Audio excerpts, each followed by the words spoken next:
Isang sugatan matapos umiwas ng isang jeep sa SUV at natumba matapos mabangga ng bus sa Santo Tomas City sa Batangas. Samantala, rider ng motorsiklo sugatan rin matapos mabangga ng kasalubong na truck sa Bawan, Batangas.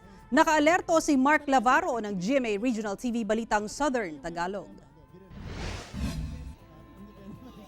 Makikita sa CCTV footage na ito ang pagkaliwa ng isang puting SUV. Makikita rin ang paparating na jeep. Iniwasan nito ang SUV at napunta sa kabilang linya ng kalsada. Pero sakto namang may paparating na pampasaherong bus at dito na natumbok ang jeep. Sa lakas ng impact, natumba ang jeep habang wasak naman ang unahang salamin ng bus. Nangyari ang insidente sa Maharlika Highway, Barangay San Felix, Santo Tomas City, Batangas. Ayon sa investigasyon ng mga pulis, kakaliwa sana ang SUV papunta sa kanilang bahay. Sakto naman ang pagdaan ng jeep. Yun naman po nga vehicle traversing southbound direction, nagkaroon po sila ngayon ng on-head collision.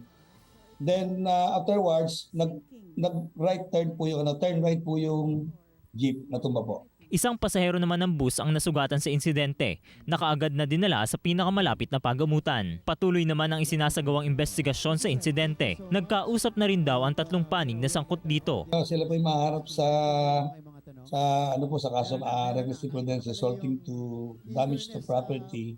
At doon po siya nasaktan ay depende po kung yung pong range po ng healing period po ng sugat. Mahigpit naman ang paalala ng otoridad na maging responsable sa kalsada, lalo na ngayong maulan ang panahon. Pumailalim naman ang motorcycle rider na ito sa isang 10-wheeler truck sa kahabaan ng Kapitan Ponce Street, Barangay Poblacion 2, Bawan, Batangas. Ang kanyang kaliwang braso naipit ng gulong ng truck. Meron siyang iniwasan na tricycle.